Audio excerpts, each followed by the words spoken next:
They say strength is built in the gym, with heavy weights and sweat dripping from your forehead. But the truth, real strength, the kind that makes a man unshakable, is forged in darkness. Not in comfort, not in victory, but in the fire of loss, betrayal, and pain. For centuries, the Stoics lived by principles most modern men would run from.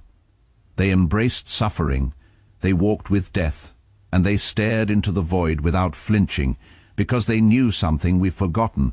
Life doesn't reward the weak, it crushes them. Seneca once said, "We suffer more in imagination than in reality." Imagine that most of the fears that immobilize you aren't even real. They're illusions. And yet they govern your decisions, keeping you small, keeping you vulnerable. The Stoics thought the first step to strength was deconstructing these illusions, tackling fear, not fleeing from it. But here is the ugly truth. The world will challenge you no matter if you are prepared or not. You will lose those you love, you will be betrayed, you will have days when everything doesn't add up, and in those times the weak fall apart. The strong, the Stoic, they persevere. Consider Marcus Aurelius, the Roman emperor in time of plagues, invasions, and constant betrayal.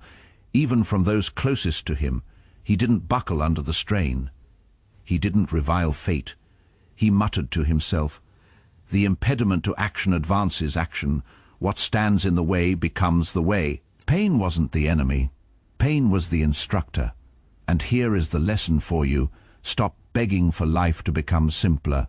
Stop praying for ease. Instead, pray for the strength to make it through hardship.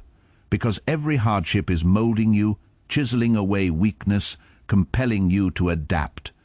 But that is just the start. The second Stoic truth is even more morbid, something most men are unwilling to confront, and it will either destroy you or liberate you.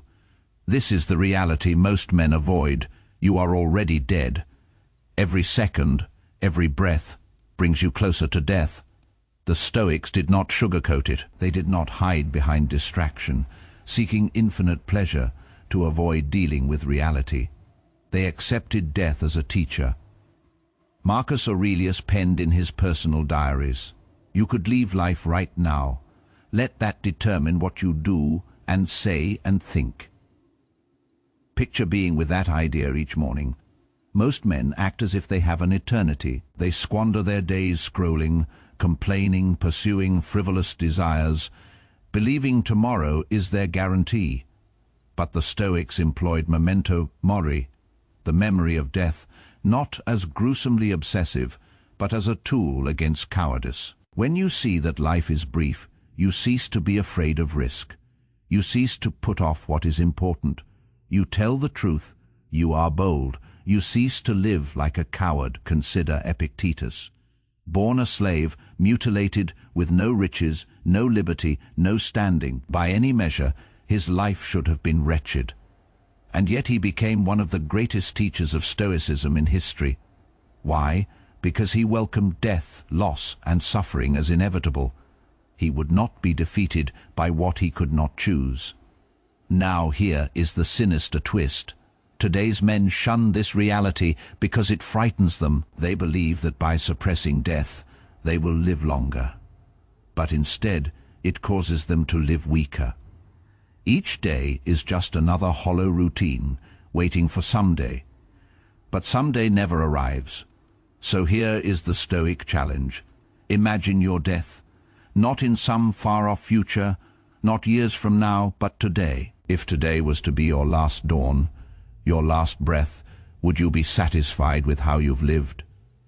Would you depart quietly or with regret gnawing at your chest?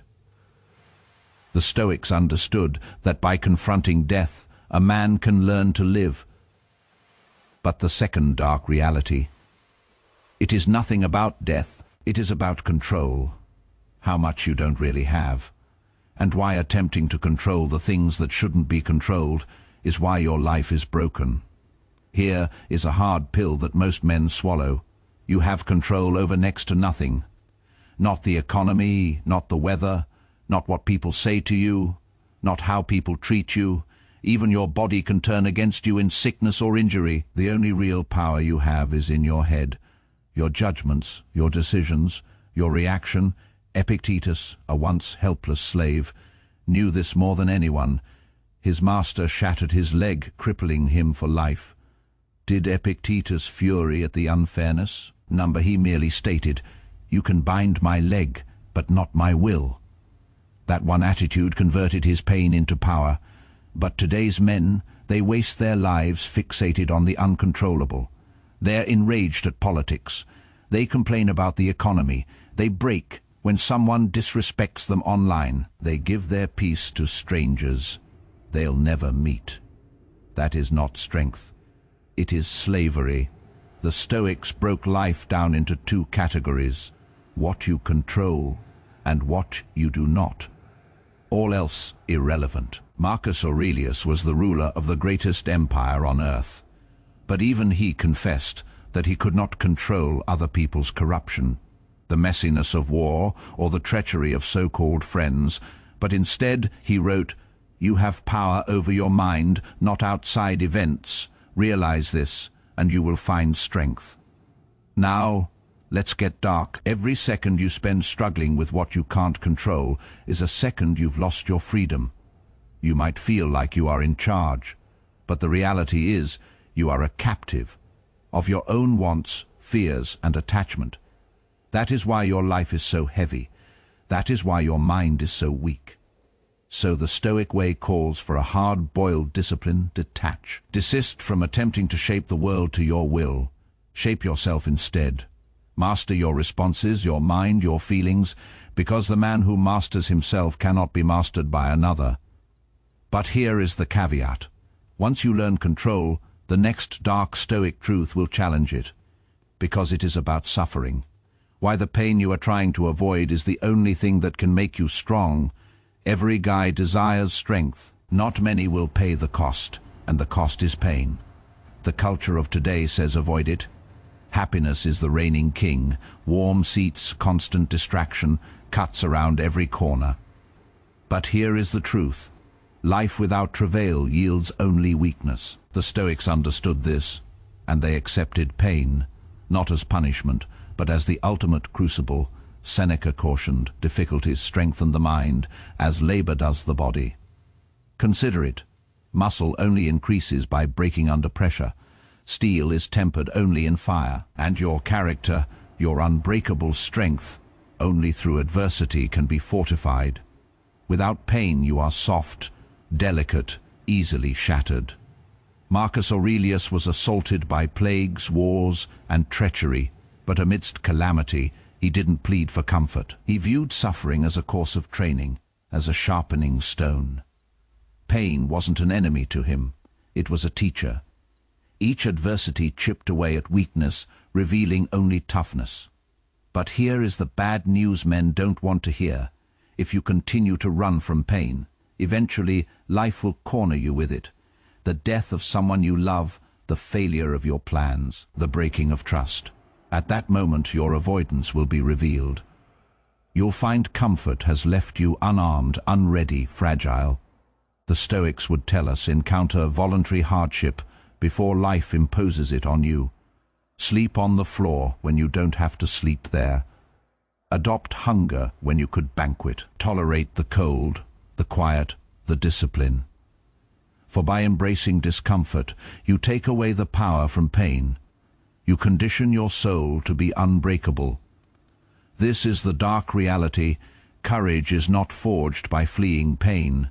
It is forged by stepping directly into it and deciding to survive. But agony is just half of the flame. The next Stoic truth teaches something yet more difficult, the certainty of death.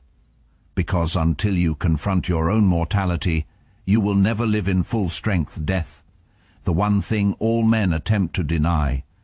We scroll through it, we bury the idea, we dope ourselves up with distraction. But the Stoics did not avert. To them, death was not a spectre to be feared. It was the ultimate reality that made life worth living. Marcus Aurelius said, "You could leave life right now. Let that determine what you do and say and think." These words were not gloomy, they were emancipating, because when you know your time is short, excuses perish. Petty anxieties fade away. You cease to live for validation and begin to live for meaning. Epictetus spoke to his students, "Death is nothing dreadful, but the fear of death is dreadful." Consider that. It is not the ending that debilitates you, it is refusing to accept it. A man who is afraid of death gets desperate, holds on to comfort, submits to weakness. But a man who accepts death becomes liberated. Seneca took it a step further. Rehearse death. He felt that daily you should recall the thin thread that keeps your life in place, not to be despondent, but to hone your intensity. To keep reminding yourself, there is no guarantee of tomorrow. The argument you are clinging to, worthless. The dream you are putting off, risky, for the clock is ticking, and you can't be sure when it will run out. The bad news is this: fortitude is born of confronting death, not avoiding it. When you acknowledge your mortality, you liberate bravery. You lose energy to fear and start living in perspective. Rejection no longer matters. Failure no longer matters. Criticism no longer matters. Why? Because ultimately, we all walk into the same exit. And here is the paradox. The more you embrace death, the more alive you become. Every sunrise is more defined. Every second with the people you love is priceless. Every obstacle is a chance to make your mark before the curtain drops. But there is another dark Stoic fact that brings it all together. It is not about death, or pain, or control. It is about the one enemy that resides within you, the ultimate conflict that every man must confront. The final and darkest Stoic truth is this: your worst enemy is not fate, nor other men, nor even death. Your worst enemy is your Marcus Aurelius cautioned. It is not death that a man should fear, but never beginning to live. The majority of men live as captives, not of society, but of their own minds, weak convictions, fragile feelings, comfort addictions, approval obsession. The chains are unseen, but they exist. And if you do not break them, you will die without ever having lived. Epictetus taught, "No man is free who is not master of himself." That is the battlefield, not the boardroom, not the arena, not the war zone. The battlefield is your inner world. Your ego attempts to blind you each day. Your impulses attempt to dominate you. Your fear attempts to quiet you. And each day, you have to fight. Seneca had little delicacy. Most powerful is he who has himself in his own power. That is the principle of strength, not about destroying others, but about subduing yourself. For if you can't master your mind, you will forever be a servant to lust, to fear, to rage, to distraction. The dark Stoic reality is that no one is saving you. No guru can do this walk for you. The fight is yours, and it never stops. You don't earn mastery. You do it every day in every decision. So what does that mean for you? It means you have to choose discipline over comfort, reason over emotion, purpose over pleasure. You have to stop hiding from struggle and start looking for it, because struggle is where strength is made. You want to be free, control yourself. You want to be powerful, overpower your desires. You want to find peace, embrace reality as it is. That is what the Stoics understood. That is what they practiced. And that is what you need to continue. Because ultimately, power is not granted.